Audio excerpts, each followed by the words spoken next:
मणिपुर जल के राख हो गया है, उसकी चिंता नहीं है। मुसलमान टोपी क्यों नहीं उतार रहा है? अजान कैसे उतार दिया जाए? कैसे बवाल करना चाहता हूँ कि हम मुसलमान क्यों नहीं मंदिर के नीचे मस्जिद ढूंढ रहे हैं? मुसलमानों का जो इबादत गाह है, दरगाह, इनका कहना है कि तोड़ा जा रहा है, मुसलमानों पर अत्याचार किया जा रहा है। इसको लेकर तेजस्वी यादव से इन्होंने मुलाकात किया है। कटोगे इसलिए बोल रहा है कि पहले तुम हमारे में सटोगे और फिर हम ही के द्वारा तुम कटोगे। अच्छा, इसीलिए गरीबों को बर्बाद करने वाली पार्टी, अति पिछड़ों को दबाने वाली पार्टी, उनका गला घोंटने वाली पार्टी, संविधान को खत्म करने वाली पार्टी। नमस्कार, सिवान टॉक्स देख रहे हैं। मेरा नाम साफीम साबिर है। देखिए, हमारे साथ ऐसे शख्सियत मौजूद है जो किसी परिचय के मोहताज नहीं है। आप इनको जानते हैं, भली बात। ये चर्चित क्रिकेटर और राजद के नेता मोहम्मद कैफ और बंटी जी हैं। और ये कल नेता प्रतिपक्ष अपने तेजस्वी यादव जी के आवास पे गए, उनसे मुलाकात किया है। और इनका जो विषय है यह है कि तमाम आप अभी देख सकते हैं जो कि मौजूदा हालात है यूपी के संभल का। तमाम ऐसे मुसलमानों का जो इबादत गाह है, दरगाह, इनका कहना है कि तोड़ा जा रहा है, मुसलमानों पर अत्याचार किया जा रहा है। इसको लेकर तेजस्वी यादव से इन्होंने मुलाकात किया है और एक लेटर के माध्यम से उन्हें कहा है कि इसकी आवाज़ सड़क से लेकर सदन तक उठाया जाए। इनसे हम खास समझने की कोशिश करेंगे। कैफ जी, पहले आपका बहुत बहुत स्वागत है। शुक्रिया आप सभी का भी, आप लोगों का बहुत शुक्रिया। आपने कल तेजस्वी यादव से मुलाकात किया और आपका विषय है कि कहना है कि मुसलमानों पर अत्याचार किया जा रहा है, उनका जो इबादत गाह है तोड़ा जा रहा है। कैसे लग रहा है कि मुसलमान खतरे में है, इबादत गाह उनका खतरे में है? आपको कहाँ लग रहा है कि मुसलमान सेफ है? एनआरसी में सेफ है, सीए में सेफ है, यूसीसी में सेफ है, मदरसा बंद हो रहा है सेफ है, अजान बंद होने की बात हो रही है सेफ है, हिजाब उतारने की बात हो रही है सेफ है, हमारे नेताओं को मारा जा रहा है सेफ है, हमारे मस्जिदों को तोड़ा जा रहा है सेफ है। कहाँ से सेफ है? इसी आवाज़ में मैंने कल नेता प्रतिपक्ष और हम लोगों के नेता माननीय तेजस्वी यादव जी से मैंने कल मुलाकात किया। मुलाकात के संदर्भ में मैंने आवेदन दिया कि ये जो संभल में घटना हुई है और जो मुसलमानों पे अत्याचार हो रही है भाजपा और संघी के द्वारा, इसको रोड से लेके सदन में आवाज़ उठाई जाए, क्योंकि हम मुसलमान बहुत ही तकलीफ़ में हैं। कल तक मॉब लिंचिंग का मामला हो रहा था, अब तो डायरेक्ट हमारी इबादतगाह पे हमला हो रहा है। तो हम लोग इस संदर्भ में जिनको वोट देते हैं, जिनके साथ खड़े रहते हैं, उस संदर्भ में मैंने कल उनको अवगत कराया, भारत के सूर्यहात को अवगत कराया, मुसलमानों में कितना रोष है उस चीज़ों को मैंने अवगत कराया। क्योंकि सदन में आवाज़ देना उनका काम है और रोड पे आवाज़ देना हम जैसे लोगों का काम है।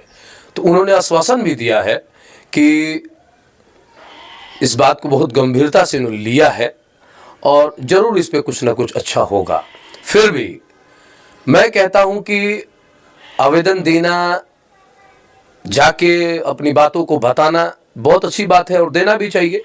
शायद मैं लगता हूं सिवान से या फिर बिहार से पहला व्यक्ति हूं जो नेता प्रतिपक्ष को मैंने अवगत कराया आवेदन के माध्यम से। लेकिन कब तक आवेदन देना है? लेकिन भाई लड़ना तो खुद से ही होगा, लड़ना तो खुद से ही ना होगा, रोकना खुद से ही होगा। आपको कोई ठोक रहा है, आप रोक भी नहीं पा रहे हैं। वो किस लिए ठोक रहा है? क्योंकि आप मुसलमान हैं, इसलिए वो मार रहा है। मैं तो ये सोच रहा हूँ कि 2014 के पहले क्या हिंदू भाई नहीं रहते थे? भाई आपका पीएम है, आपका सीएम है, आपका डीएम है, आपका एमपी है, आपका विधायक है। फिर यार आखिर आप कहाँ से खतरे में हैं? आपका पूरा सिस्टम आपके अंदर में है, फिर आप खतरे का? आप खतरे नहीं है मेरे भाई, वो आपको बरगलाया जा रहा है। आपके साथ एक बहुत बड़ी चाल चली जा रही है, खासकर दलित, पिछड़ा और अति पिछड़ों के साथ। उनको भुलाया जा रहा है कि आपको भाई आप कहाँ थे और आपकी लड़ाई कहाँ थी। आपकी लड़ाई मुसलमानों से नहीं है, मुसलमान भाइयों से बिल्कुल ही नहीं है। आपकी लड़ाई जो आपको आपके घर की इज्जत को बर्बाद करते थे, आपको बैठने नहीं देते थे, समाज में सम्मान नहीं मिलता था, आप एकदम एक चिरकुट और बद से बदतर जिंदगी जीते थे। तो बाबा साहब ने इस चीज़ों को संविधान में तब्दीली की, और जब तब्दीली की किस लिए? कि बराबरी के लिए। तो आप किसको खटकते थे? हम मुसलमानों को खटकते थे कि उनको खटकते थे जो आप पे अत्याचार करते थे। तो उन चीज़ों को भुला के आप मुसलमानों से टारगेट कर रहे हैं। अरे भैया अभी तो बाबरी मस्जिद शहादत हुई है, तो बाबरी मस्जिद शहादत हुई है तो हर मस्जिद के नीचे आप मंदिर ढूंढ रहे हैं। और जब दशहरा हो रहा है तो देख रहे हैं कि डांडिया में 5,000 लोग रह रहा है। और जब मैं अपने फ़ोटो भी मैं खींच के रखा हूँ, ऐसा थोड़ी है, मैं जो भी बोलता हूँ बहुत ही ऑथेंटिक से बोलता हूँ। और आप बोल रहे हैं कि मंदिर हर जगह मंदिर, भाई मैं ये जानना चाहता हूँ कि हम मुसलमान क्यों नहीं मंदिर के नीचे मस्जिद ढूंढ रहे हैं? ऐसा कौन सा इबादतगाह नीचे मिल जा रहा है आपको? अगर आप ज़्यादा नीचे जाइएगा तो और भी शेष मिलेंगे, बहुत तरह की और भी कौम के हो सकते हैं मिलेंगे, तो फिर उनको भी हक मिलना चाहिए। लेकिन सबसे दुर्भाग्य की बात यह है कि हमारे देश में कोर्ट पे न्यायालय पे हम लोगों को बहुत भरोसा रहता है, और न्यायालय ही 2-2 दिन में किसी भी एक ऐरा गैरा रोड छाप का आवेदन आता है, संघी को आता है, जो हिंदू आतंकवादी हैं, जो भारत को सहवाद को बिगाड़ना चाहते हैं, भारत को अच्छे रूप में देखना नहीं चाहते हैं, विनाश के रूप में देखना चाहते हैं, वही तो आवेदन डाल रहे हैं। आप उनसे पूछिए, क्योंकि मंदिरों में फ़ायदा है, वहाँ बहुत ज़्यादा कलेक्शन होता है चंदा के माध्यम से। और ये आरएसएस का है कि जितनी मंदिरें होंगी उतना आरएसएस मजबूत होगा, और देश को 2 टुकड़ों में बांट दिया जाएगा तो लोग रोटी, कपड़ा, मकान, पढ़ाई, दवाई, इन चीज़ को याद नहीं रखेंगे। हिंदू मुसलमान भी याद रखेंगे तो सरकार हमें बनती रहेगी, और हम जो लड़ाई लड़ रहे थे, जो हमारे पूर्वज उनको दबा के रखे थे, फिर उसी स्थिति में पहुंचा देंगे और फिर हम राजा बन जाएंगे, और जो जहाँ थे फिर इनको नीचे बैठाने का काम कर दिया जाएगा। अभी आपने कहा बंटने का नाम है तो एक चीज़ याद आया, कुछ दिन पहले बीजेपी ने कहा था बंटोगे तो कटोगे, काफ़ी इनका बयान चर्चा में रहा। इसको लेकर क्या सोचते हैं आप? बटोगे तो कटोगे, वो सही बोल रहा है, बोलना भी चाहिए। कौन सा खराब बात बोल रहा है? आप बता दीजिए क्या खराबी है? मुझे तो खराबी नहीं लग रही है। वो अपने कौम के लिए बोल रहा है, क्योंकि वो जानता है कि हम तो 17% 15% हैं और हुकूमत हमको करना है। तो बटोगे कटोगे इसलिए बोल रहा है कि पहले तुम हमारे में सटोगे और फिर हम ही के द्वारा तुम कटोगे। अच्छा, इसीलिए बोल रहा है कि बटोगे तो कटोगे। उसकी असल टारगेट है कि पहले हमारे में सट जाओ, हमको पावर दे दो, बाद में हम काट देंगे, निश्चित तौर पे काट देंगे। अच्छा, कुएं के पानी मुसलमान नहीं रुकने दे रहा था। कुएं का पानी कौन पीने नहीं दे रहा था? कौन घोड़े पे बैठने नहीं दे रहा था? और आज भी घोड़े पर जब किसी दलित अति पिछड़ा का इंसान जब वो दूल्हा बन के जाता है तो आखिर उन्हें क्यों संरक्षण दी जाती है? क्या मुसलमान रोकते हैं? भाई आपके जो रोकते आए हुए हैं वही रोकते हैं, उनसे आप बदला लीजिए, उनसे आप लड़ाई लीजिए। हम मुसलमानों से आप लड़ाई लीजिएगा तो आप ज़िंदगी में नहीं जीतिएगा। हमारी मौत पे ईमान है। कहाँ से आप हमसे आप जीतने की कोशिश कीजिएगा? बड़े बड़े लोग हार गए, आप हमसे कैसे जीतिएगा? हम हक की बात करते हैं, हम बराबरी की बात करते हैं, हम एक जगह बैठने की बात करते हैं, आपको मान सम्मान की बात करते हैं, आपको पगड़ी पहनाने की बात करते हैं, घोड़े पे बैठाने की बात करते हैं। तो हम लोग कभी किसी से लफड़ा झगड़ा है ही नहीं है। एक मुसलमान किसी भी हिंदुस्तान में आप दिखा दीजिए कि मंदिर पे क्या झंडा लगाते हुए मुसलमानों का कौमी झंडा नहीं मिलेगा। उसको मालूम है कि अगर वो कुरान क्या कहता है, अगर कुरान कहता है कि अगर दूसरे भगवान को तुम अभद्र अपशब्द बोलोगे तो वो तुम्हारे भगवान को अपशब्द बोलेंगे। और हम जानते हैं, हमें डर है कि अल्लाह को अपशब्द कहने कैसी कसर बात करते हैं। अल्लाह अगर फिर हम लोगों को मरना है, मरने के बाद आखिरत है, ये हमारी सारी किताबें कहती है ना। उनकी किताबें क्या कहती है आप सोचिए जाके। वो पढ़ते ही नहीं है, लाइल्मी है, कलम के जगह तलवार दिया जा रहा है, देश की अखंडता को खराब किया जा रहा है। और ये जो चीज़ें हो रही हैं सिर्फ सरकार बनाने के लिए हो रही है। जो 2 करोड़ नौकरी का वादा है उसे भुला देना है, 15 लाख देने का वादा है उसको भुला देना है। उस पर कोई बात कर रहा है? नहीं कर रहा है। पेट्रोल, डीजल, गैस, जो डेली बेसिस चीज़ें हैं उस पे सरकार बनी थी, हिंदू मुसलमान पे सरकार नहीं बनी थी। सरकार बनी थी गरीबी हटाओ, सरकार बनी थी महंगाई हटाओ, सरकार बनी थी भ्रष्टाचार हटाओ, लेकिन सरकार का क्या एक सोच था, सबका साथ सबका विकास। देखिए, ना विकास है ना आपका सबका साथ है। अगर सबका साथ रहता तो संभव कैसे जलता, और सबका विकास होता तो फिर ये दशा और दूसरा क्यों नजर सामने आ रहा है देश का। देश कर्जा में डूबा है, लाखों रुपए लाखों करोड़ों के कर्ज में डूबा हुआ है, इसकी चिंता नहीं है। मणिपुर जल के राख हो गया है, उसकी चिंता नहीं है। मुसलमान टोपी क्यों नहीं उतार रहा है, अजान कैसे उतार दिया जाए, कैसे बवाल कर दिया जाए, कैसे आपसी संवाद खराब कर दिया जाए, राम रहीम की जोड़ी हिंदुस्तान को बर्बाद कर दिया जाए, मौलाना साहब की धरती को बर्बाद कर दिया जाए, यही तो देश में चल रहा है।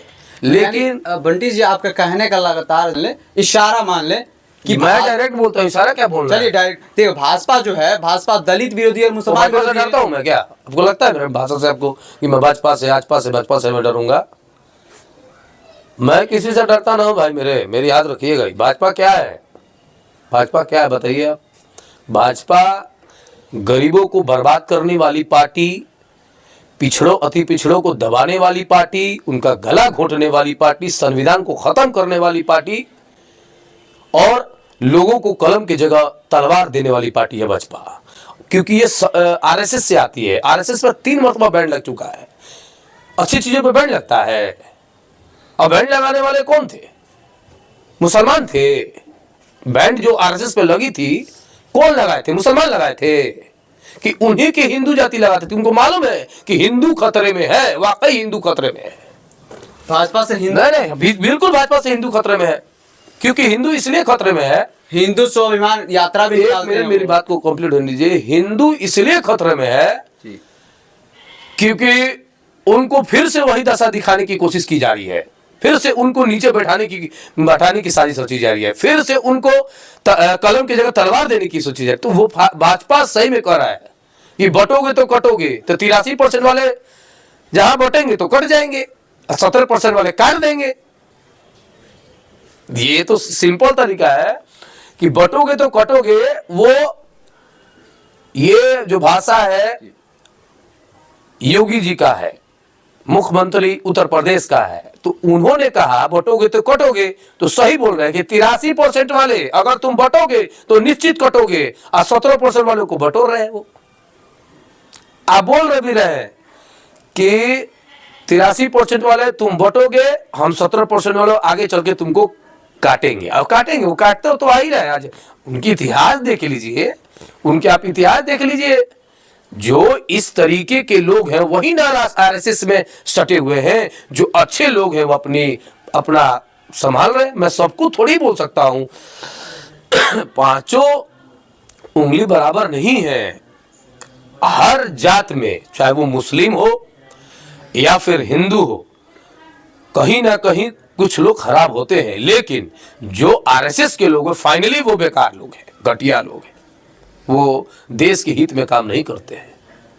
देश के हित में बिल्कुल ही काम नहीं करते। अगर देश के हित में और हिंदुस्तान के हिंदुओं की फिक्र होती तो आज उन्हीं के नाम पर नौकरियां मिलती। भाई एक बात हमको आप बताइए, देश में हिंदू की आबादी कितनी है? 100 करोड़ है ना। और हम मुसलमानों की आबादी कितनी है? 20 से 25 करोड़ है ना। तो जो 15 लाख रुपया मिलेंगे वो हिंदू को ज्यादा मिलेंगे या फिर मुसलमान को ज्यादा मिलेंगे? 100 करोड़ वाला ज्यादा लेगा या 20-25 करोड़ वाला लेगा? जिसका जनसंख्या ज्यादा रहेगा उसको मिलेगा। 2 करोड़ नौकरी देने का वादा किया था, तो ज्यादा हिंदू भाई हमारे लेंगे कि ज्यादा मुसलमान भाई लेंगे? संख्या किसकी ज्यादा है? संख्या ज्यादा तो हिंदू भाई की है। तो हिंदू भाई की संख्या ज्यादा है तो नौकरी उनको मिलेगी। तो चूतिया भी हिंदू भाई बन रहा है और बेवकूफ भी हिंदू भाई बन रहा है, मुसलमान नहीं बन सकता है, मुझे पूरा गारंटी है। और आरएसएस बहुत अच्छे से पढ़ लिया है। मीट का सबसे बड़ा व्यापार का, गाय गोरू का सबसे बड़ा व्यापार का धंधा करने वाला भारत है। और गाय की सबसे ज्यादा पालन पोषण करने वाला हिंदू है। और गाय को सबसे ज्यादा बेचने वाला हिंदू है। हम मुसलमानों के कहां कोई गाय फाय का बड़ा सऊदी में कौन भेज रहा है? किसके द्वारा जा रहा है? फॉरेन कंट्रिया में जो बीफ का तस्करी हो रहा है वो कौन करा रहा है, और उनके चंदे से बीजेपी की सरकार चल रही है। अब सोच लीजिए, मणिपुर में बीफ को सस्ता करेंगे और यूपी में बीफ को बंद करेंगे।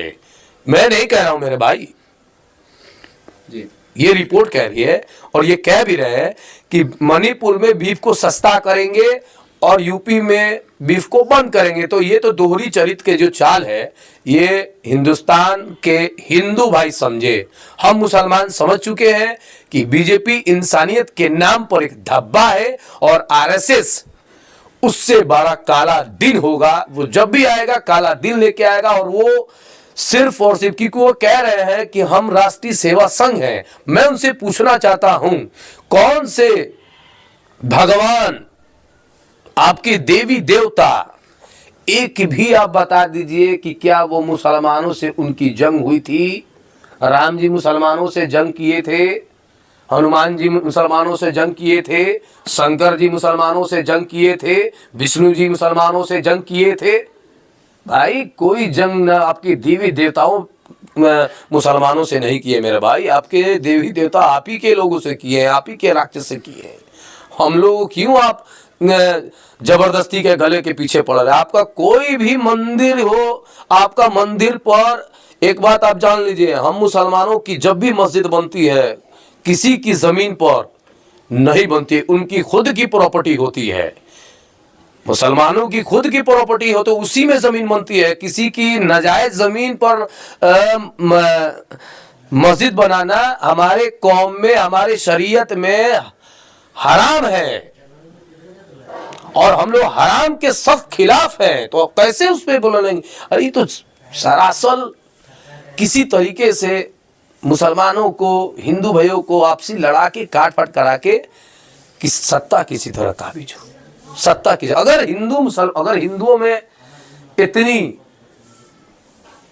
भगवान बीजेपी को चाहते, राम जी चाहते, तो एक बात बताइए हमको आप, अयोध्या में राम जी ने बीजेपी को क्यों हरवा दिया?